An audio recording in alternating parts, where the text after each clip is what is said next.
Ozu Kabuya. Hey! Yeah! Plus pire. Mais je vous assure, quand on a dit Lelo, Mikolo ya Kabuya pe ba bengane na IDPS.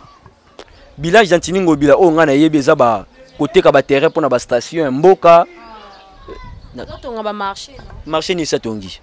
Maman ngana parmi batunya ba kombata kimbuta mena ebisiyo na komikolela kimbuta fa zonga ke Gentini ngobila. Na biso maman ngobila makambo akosana mboka oyo ndima te. Côté nini ba kondima bazwa Moïse Katumbi ba pesa chance abi ma président de la République na mboka oyo. Mais ceux qui vont soutenir Moïse Katumbi za président FECOFA. Biso se soutenir yé. Zana biso Kabila Zaki mokonja mboka Caleb Bono bengi le tout puissant. Ceux qui okena aner obimi sere nzamba lingaka yo. Eza batu mususu bakenda aner tisiko ba monana te. Ba période du Caleb Zaki nani patron ya aner. Mama tika ko saba jete Kabundi. Jeune millionnaire penozo ka Jamar Kabundi. Nanda kindero Daniel Safar baki Kabundi sorazana ba na compte bancaire neza mukie eza roza ba 200 millions. Internet va tout alingaka beki ma belle bouche de la presse congolaise sur la grande découverte télévision en tout cas beaucoup lilo to na politique. Hein, maman Nadège, otuna nga bucho de la politique pour ani. Maman mukamata mufunge mukende ya RE. Kaze judiciaire ande makam. En tout cas beaucoup talio to na politique.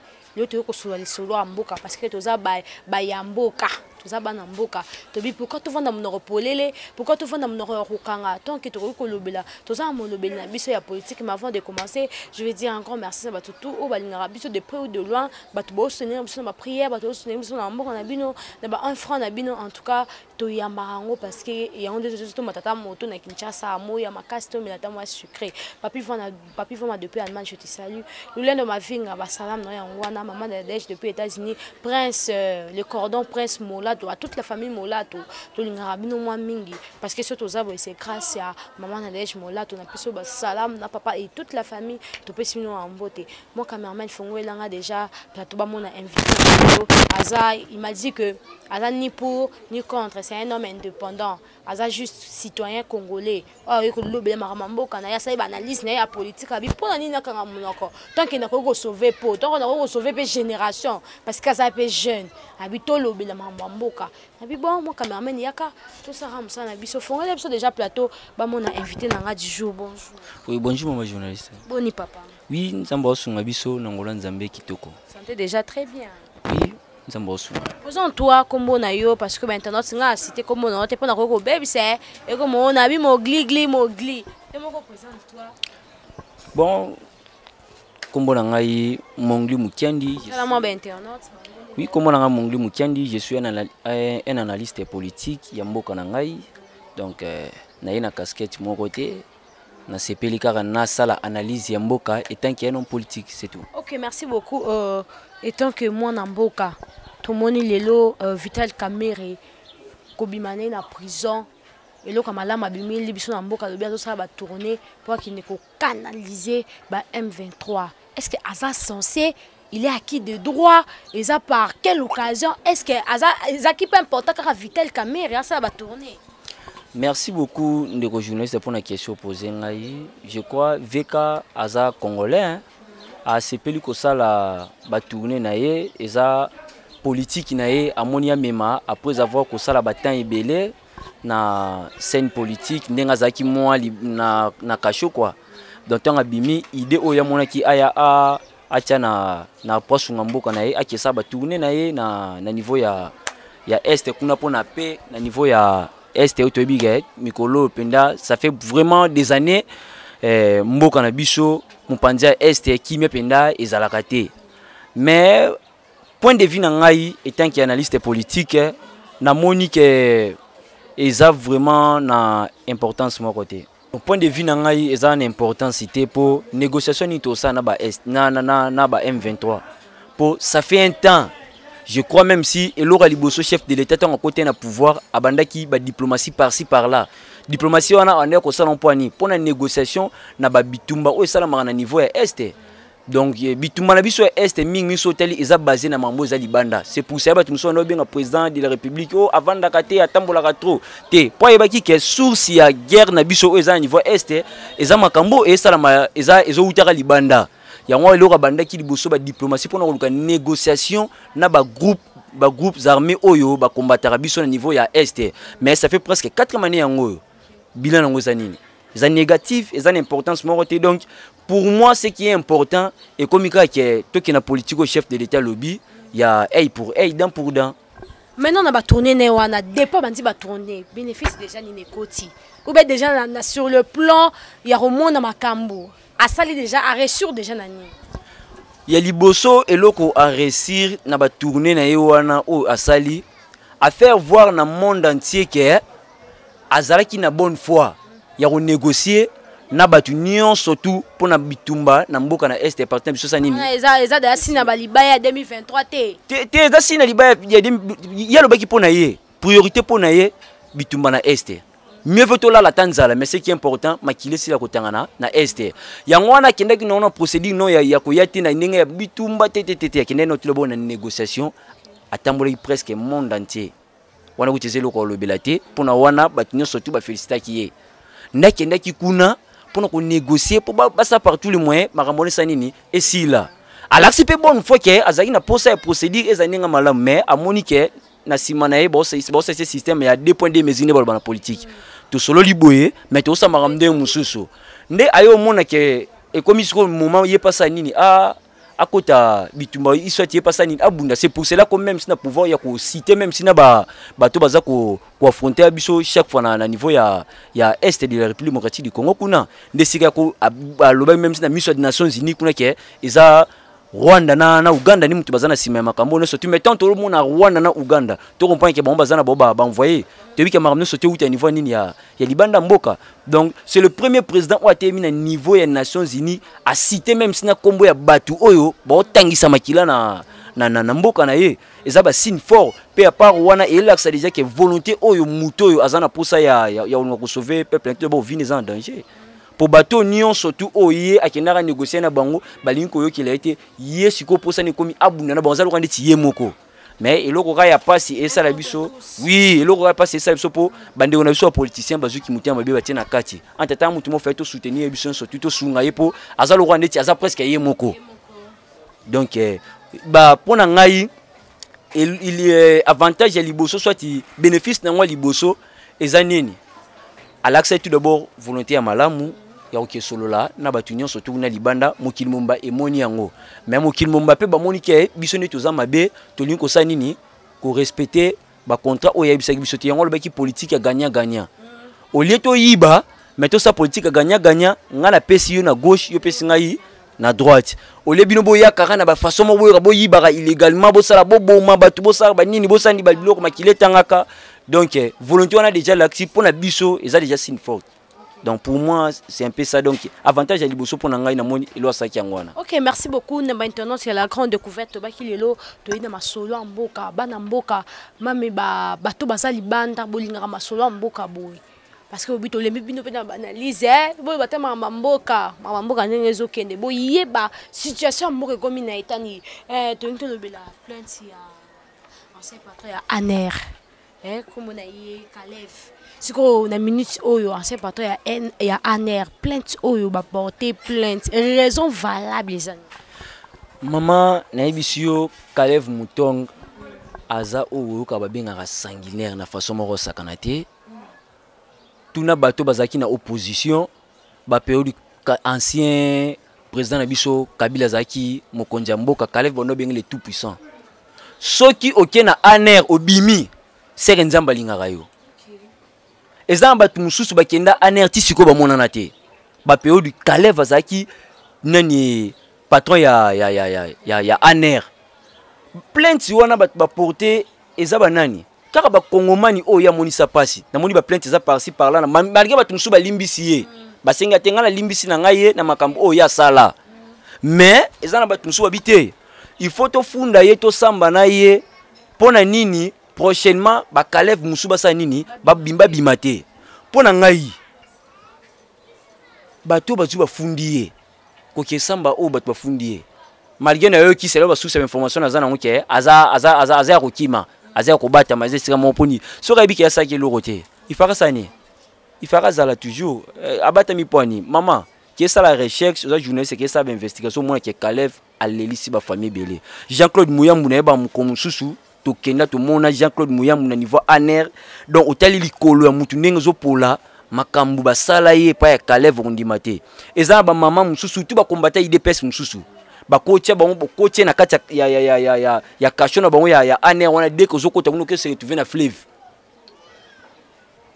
Kalev wana nani akusimba ye na tango kabila zaki nani yo kosimba ye oza nani donc dossier na yo sur quoi na maboka Kalev pour osambwe je me souviens bien nga mort zaki président Betidia na IPN vieux na sala 6 mois na quelques jours na kashwa aner alala na carton ali raté baradia ye mutasa deuxième licence mutasa bloko na nani ya Kalev 6 mois na quelques jours alala kana carton na kajnani na kashwa aner amuta bimi otali mutu oyo je sali en passant comme même si communicateur na IDPS mais mon vieux Francis Lukunku yepe na moni abia ngai pe na limbisi na makambo asala ngai mais ayeba ke amoni sanga pasi bakata ngai batana niveau deuxième licence mais bakati yo ba radio ba bengani yo Kalev mama dossier Kalev ata moni mama Kalev o kenda tana na bata ya ba bundu dia mayala ya papa mwana ntemi qui est en combat Kalev muto monde ba kuchuba tambele batu belé ya di bundu dia mayala ya papa mwana ntemi Kalev IDPS kolobate à l'époque nazaki militant ya MLP ya Frank Diongo makambo bande konanga mususu bazwa na niveau siège ya MLP l'enseignement mama qui ça ba recherche au mona Kalev a nyokoli batu dossier na yo so ko na maboko aner so bimo bimbanzamba za bolingo donc c'est pour cela au moni mutu na mutu azana mutema na ye mutu muso amoni ke ngala limbisi na moni batu muso ba moni ba Jean Bertrand wanga ba limbisi ye mais ba muso ba bité biso photo sambise ye photo samba na ye pona mbala sima ba Kalev muso ba sanini bazala te ero EDP même si régime oyo poso yezana batu o baza kolinga basala pe ba makambu oyo Kalev asaki na ba époque ya nini kuna beba ke oui prochainement pe mandé silaka akoko kende yo tango tika na ba problème c'est un peu ça donc pour wana zani non lo baté mutu na mutu amoni ke afundi Kalev na ndenge o moni ko limbise ye oya moni ke osani ayi mais pour na point de vue na ngai mutu wana a mérité vraiment azwa ba peine na façon mo sakanate po abomi pe mingi atangisi pe makila mingi. OK, merci beaucoup mwana mboka deka tozo so betel cela bana mboka lelo tomoni dossier ya Kabund Jean-Marc Kabund bakanga ke absence tout monde qui mais dossier on apparemment tozo ngaka na makambo akala oza kiso bakangi dossier olala mozo yoka moto kuna dossier on comme ce na niveau nini mama journaliste moni ba politique na biso mboka na habité soki na habité vraiment son rôle bani no moni bon ça n'engage que moi au moni soki déjà au komi sir na ba bikota kota na ba makamuso zo sala et comme routine o sala ba makamuso Jean-Marc Kabund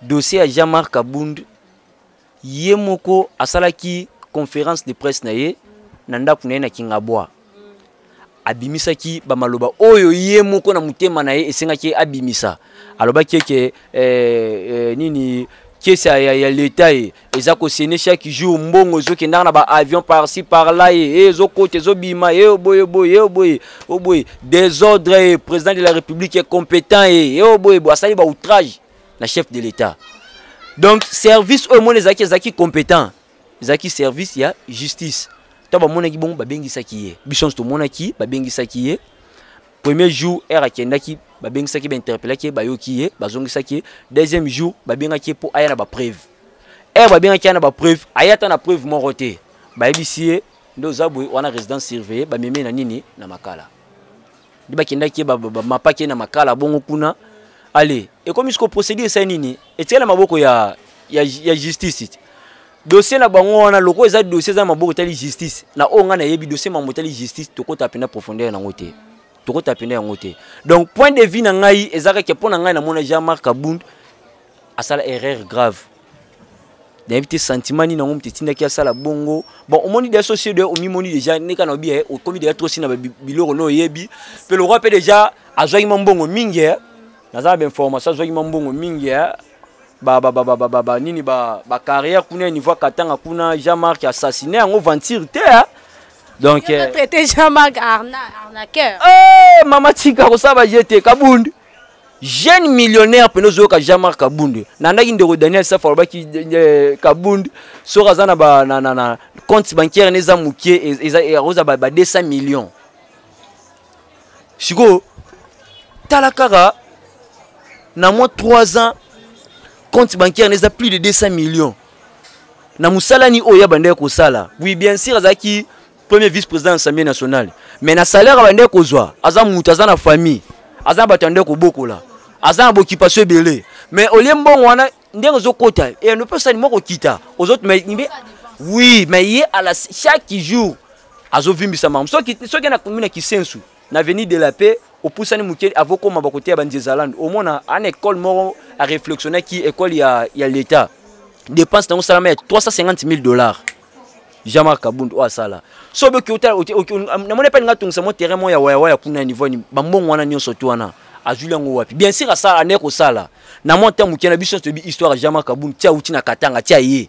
Nenga zaki tia kufela yi mwana na wana to yebi position na ye. Malgré comme a continuer pouvoir remettre ko sala. Oui, baza mo avantage musu mais ben information na zana ngo mbongo ya zui ngo azongo na procédure normalité.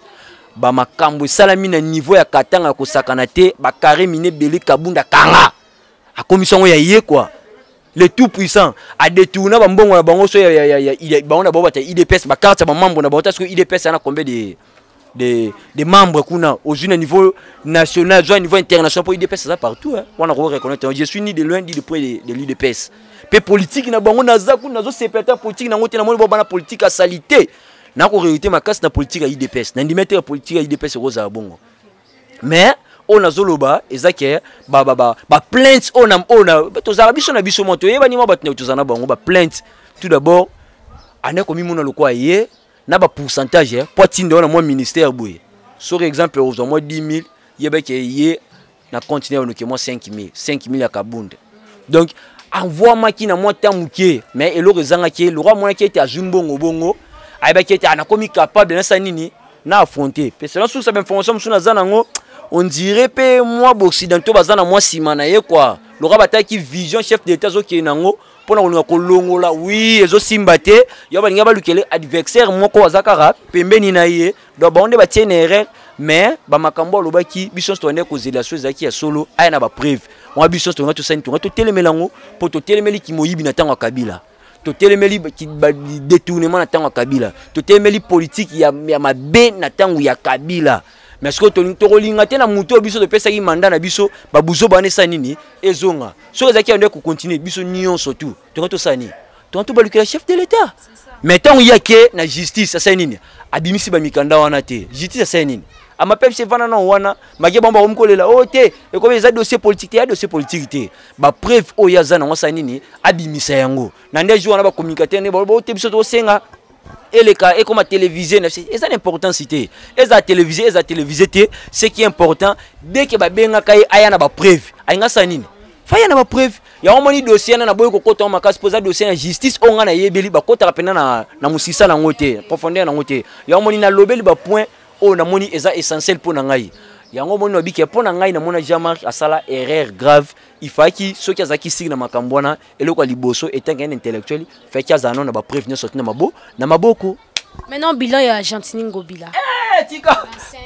kolobate dossier Ngobila bilan Gentini Ngobila o nga na yebi eza ba côté ka ba terrain pour na ba station mboka to ba marché ni satongi marché mo ana lingwa la mama tika biloko oyo to solo pona mboka to sa théâtre te to solo pona mboka ba kongomani ba ko souffrir ngai nazaki na AGM les amis de Gentini Ngobila donc Gentini kotara na pouvoir ba période wana na pesi sœur nanga Nancy Mtale coordonnatrice na biso aza cousine ya Gentini Ngobila mais à partir musika to na tala ki nabi na yo si sa carrière politique nanga pamba nazana no lenge tobunda pona ba valeur.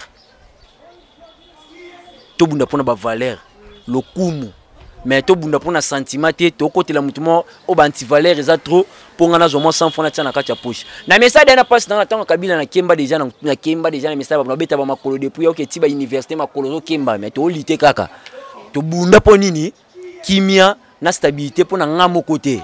Pour nous sauver votre nation, le bien-être universel, c'est de vivre pour les autres.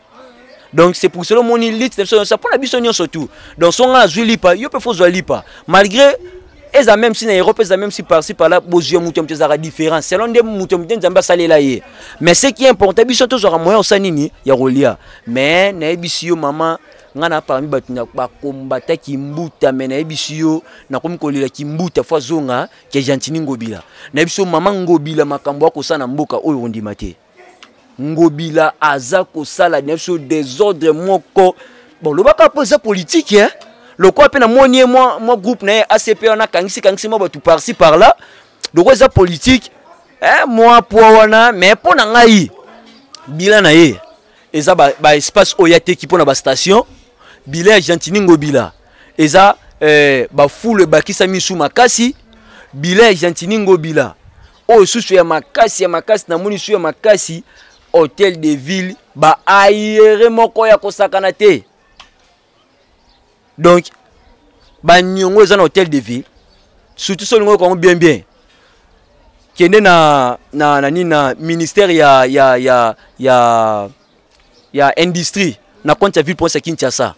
Siège nango za na zando wana na commerce wana. Ba compte ya gouvernement provincial. Yoka désordre za kuna keta mambo za kuna. Na gouvernement provincial a sala wana.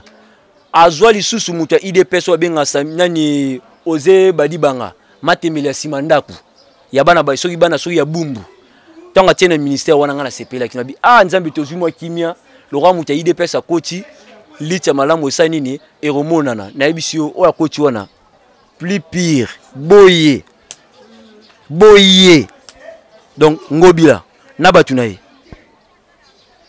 Merci beaucoup dossier Zando Kezando de pas quand ça fait combien d'années? Ok, d'abord 2 ans. 2 ans. Donc il peut être 3 ans. Ce qui est na Katiguna et l'autre qui écoute na Katiguna, ba salita ba shege. Ba masuba ba shege par-ci par-là. Na barrage mora tchaki wana avant tinama quelques soda avant wana so ngo kacha place na mutamoto pesi bata soda 1000 francs au leki. Et longo bilasani na kachi wana ngwana. Bila neza na ibiti sino kocha mo mbalo wa niveau nzambe na ngai. Maintenant pour la candidature ya Moïse Katumbi 2023. Moïse Katumbi to ebi ke na mandat ya président Nabiso ex-président Nabiso Joseph Kabila. Il était combattu à postuler mais cette fois-ci Aza vraiment déterminé na mandat ya 2023. Et là comment ça nga passer pour mutunyo surtout pour ça na ye et comme kaka intégrer politique. Ba Moïse Katumbi ba kutena ba chance ba jouer avec moi ba moyen. Loko zaki na moyen elinko lo bateke faut chaka mutu na politique na kati politique. Candidature ya Moïse Katumbi na 2023 na jouer baté a rotia ngo na position ni netant que qui oyo ye akoya comme na projet de société na ye o ko présenter na ba Congomani. Tala moni Congolais za sou naïveté hein. Congolais za sou naïveté. Na ebité soki côté nini ba kondima bazwa Moïse Katumbi ba pesa chance abi ma président de la République na mboka o.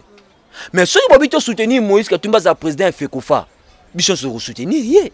Pour to tala musala o ye asali na niveau ya tout puissant Mazembe. Mazembe za parmi ba club oyo elongo na biso quand même soni na niveau République démocratique du Congo. Mais le kola omega chance wana na Mazembe. Olingo zo meka na République mobimba. Est-ce que Rosimba? Tout d'abord, un grand politicien, Ndenge Yami Lobelaka, étant que politique, n'a pas reçu ba député, n'a pas reçu ba acteur politique, n'a pas reçu ba parti politique, pour la salle comme parti nangai. N'a pas bu nangamo na lit na sali politique, na sali parti nangai, na vandisi makamunion surtout, batu bae basadere, aito sani into bandi conduite ya vision mtsusu kena kena ke somba batu parlani na mona somba batu ba politicien mtsusu na koma ko regretter na mutu loko ndeti papa o na yeba ko komba ya Olivier Kamitatu, ozaki ancien président, il y a Assemblée nationale. mais andima akoma alandaka Moïse Katumbi na sima ndenge na yo kaka na tia on a conditionnel ndenge na yo kaka il semblerait quand même to komela Moïse Katumbi ndenge na yo kaka makamno soto Moïse zaraye donc azaki leader azwaki déjà a dirigé déjà l'institution moi munene na niveau mboka mais andima kende na sima ya Moïse Katumbi on sorti Moïse Katumbi asombi bona nini na donc pona ngai batu lokwa ndeti ba Moïse Katumbi na lingaka mingi na mamotali football on la biso soni na tout puissant mazembe mais ba papa na biso lokwa ndeti Bolivier Kamitatu baza sous ba modèle te biso to Rolanda pona nini andima akina poche ya mutu likola mbongo so papa bongo so bozi bo PC chance abi mata député ou soit abi ma gouverneur nini obino bozi na mboka o yango no moni faut ça partout mo ko changer classe politique ya mboka oyo pona ngana ko molinga bazo ata mutu atanga te batie place wana ke bazo mutu atanga po so tali entourage ya Kabila nyonso tu wana eza banani ba professeur na ba professeur ba papa le roi ndeti ba obeminaku ce sont les intellectuels les intellos mais tala buzo ba sali pendant 19 ans boye ba monti biso passe na poche ya moi mutu moko azui atambuti biso tande monti biso passe boye donc pona ngai faut ça par tous les moyens le peuple congolais déjà conscience ici déjà ayé asa nini a changer classe politique bazo ba tulura ndeti ba biso wa mongli mukendio to ana biso na lokote mais souci ya mboka tolinga to sa nini to bunda ta boza kaka boye to kokota souci ya mboka to kosunga bana mboka ko bando bela bino ke boye biso ana kisenso boye biso na bumbu boye bino so boya kaka boye mama Moïse Katumbi yaka lokwa ngai te Moïse Katumbi yede na mbongo na ye sa yede ya sa biso cha Moïse Katumbi to ba député ba député lokwa ni bele to fota bango awa kaka na boya na kosunga mboka ba junior nembalemba banani boze bele na nina yebisa yo ba junior nembalemba ba politique te junior nembalemba likinga politique te akuta nina na chance tata na ya sala ki kombo azui candidature na ye batie lokwa bazaki ba période wana ba aligner FCC le roi FCC a ça qui système ya système o nyokole batu mingi kombongo kiminga yi kombongo ya so yina ko yebisao système ne wana sala ki wana donc déjà azwaki déjà liste déjà batu ne nion surtout ba kotisaki na ba papa Molière na sepela na lit na yi asa ba lit sala ki ya bien asala bien comme journaliste ba période wana mais bon, on est surtout basé dans la lignée, il y a FCC. Okay. Donc, voilà, c'est. Le roi basé dans le système, il y a c'est. Il y a un bon surtout basé dans bima. Pour 16 ans qui n'est rien. À toi, bima a 10 000 voix. Mais si on a un regroupement à bino, pour atteindre montant mon to chiffre mon oyo et puis ça met le niveau il y a ba parti politique carrément bino surtout au Sénini. Boisho bokatani.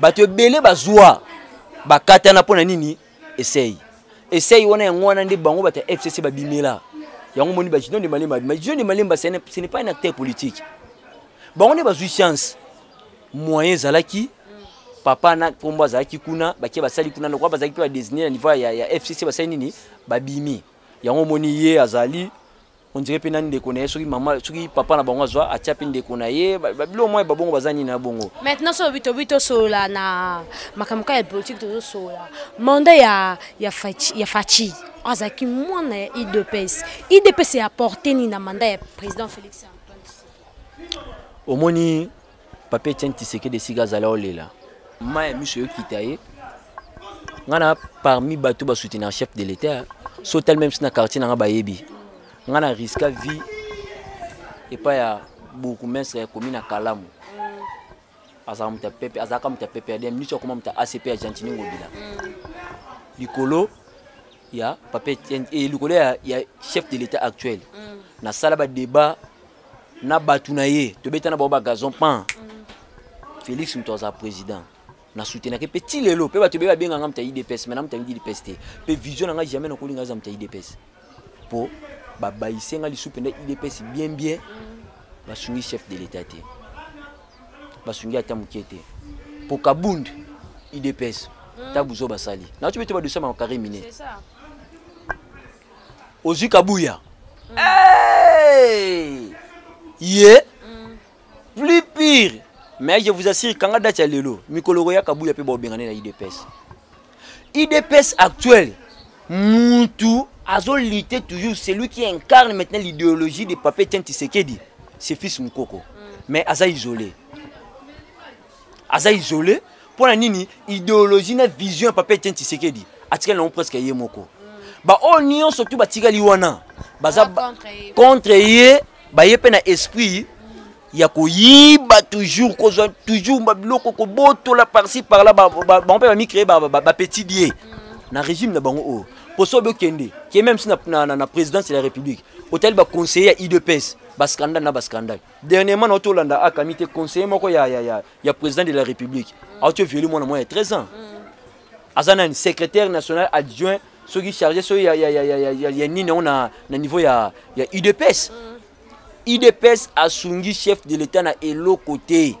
Ndesika na confirmer maloba watu msuba loba ke idéologie ya IDPS ezaki ke Papa Etienne Tshisekedi yemoko ba on surtout ba tikali ba lena idéologie Papa Etienne Tshisekedi te muki chef de l'État le ba benga mwana nkoyi azankoyi pour peut-être azaki na ba secret mususu bande ko solona papa na ye pour sona tali ligne makambo ki na mwana eza presque babiloko o idéologie Papa Etienne Tshisekedi azaki nango mais bato baza sima na ende ba lusapi moko sukola elongité basungie na nini ba portele nini basali eloko te ba bikaka basomba mapango bien qui était bavika bakabuya ba menena minicho bakabuya pe comme ba millionnaire na ndenge na bango ozi ba participer surtout du président ligue de jeunes ya IDPS ancien nani azaki na tourisme minicho moni batie na nouvelle na sur le ministre sur la jeunesse sur blo moya babongo Yves Mkuyu na habité so do aza docteur na habité so gi ya mona na lingi sous ba classe à batuté. OK, merci beaucoup Molobeli mona mboka to comme déjà ko chité en tout cas ba bonne pour comprendre que aso bela vraiment mboka na souci ba citoyenne congolais donc pas ces vraiment na mboka to comme déjà ko chité to comme na soukame na lingi to chité bilan ya président de la République pendant 5 ans. Il y a maintenant il bosse to pesa qui au ça non bilan to que non moula été en nemokaka et puis au bébé sur la préparation nini au président au préparer pour la élection de 2020 pour soutenir vraiment Fachi. Bilan chef de l'État pour nangai est vraiment positif. Il y a positif pour na moni biloko a réalisé na moi 4 ans et l'équipe a 19 ans au Kabila Sala. Nga Kabila na linga kaete so ilelo nga nazandi ya zabu za grâce à Kabila nyokola biso boye nzala moi mbala na pardon na linga Kabila te franchement na linga kaete mais natali siko 4 ans chef de l'État natali na 19 ans ya Kabila na moni ça va po bande ko nga komina Kisensu ndesika na yimara même si pe Kisensu on a rappelé on dirait bazana député national moko asali soki 3 mandats mobimba nena yo karaba benga soki fumu soki ya banga soki fumu soki ya banga moyo soki nani na bité mkomsuna la ndaka ba Kisensu pe bamo balinga kali soute natala soki 3 mandats mobimba wa sala tonga zaki ba période ya Kabila wana comme député mais na habité soki apporter la bango nini en tout cas penza na moni ko na minicho route de la paix salami pour ngai eza signe moko et l'axe volonté. Papa biso aza fonctionnaire na mama emo mais son atali ba avantage akomozo na mama emo na minicho qui esa ba investigation qui était là ba la vite ba réflexion mais ba buki yango ba tonga mama emo moderne grâce à chef de l'État so tali gratuité de l'enseignement chef de l'État na moni ko na minicho akoti na gratuité ya troisième âge chef de l'État so recueilli au tali presque tous les 26 provinces au monde tous les coins mouvement misala et salama biso on a vu penser que ça misala et salama et gouvernement provincial et mobilité et ba projet chef de l'État né na je crois ça projet 145 territoires on dirait moi ba mouvement ils ont meka ko sala on dirait moi par-ci par là maintenant to kende to comme déjà ko chité ba préparer bon lokola ngai nazali famille politique mona chef de l'État té naïb makanisi na bon IDPS bazana ngoti dana ibiso ke IDPS asungi chef de l'État mais na rigité na ndeba propos moko monsieur Kabuya lobaki ke IDPS arozana ba liété yemoko obunda admisa ba député na yemoko na banani na yemoko mais na mona ipendeza suba olinga suba masu chef de l'État bien pona ngai conseil na koko pesa et pas chef de l'État a se confier na IDPS té a se confier na batu mususu bato mususu nde bana souci de travailler mieux que bata IDPS. Donc pour ngai étant que analyste politique, étant que congolais, na ko ngande siko nde nazoluka ndenge na ko préparer, na ko se préparer pour na sa nini, na sunga chef de l'État 2023 asa nini, azonga lisusu pour asa nini, vision on a moni azanango a commission tina nini na suka. Ok, merci beaucoup. Nous sommes vraiment à la fin de l'émission Biso Lelo, parce que déjà, moi de la folle lobby déjà, vraiment, naza libanga na kolobate, et ça que ce qui est important, Congolais a conscience, tous les Kanababuzo ba politiciens ba ko bisoté, to soutenir mokonza mboka, bo soutenir ba obomoni ba bazana souci ba sunga mboka, moi de la fin ngezaka wana. Ok, merci beaucoup. Na ba internaute la grande découverte lelo, to ina découverte il y a ba politiciens. To solina molobeli mboka mwana mboka. En tout cas, tous à la bosse abonner, beaucoup commenter, partager. On se retrouve déjà prochainement. Merci beaucoup.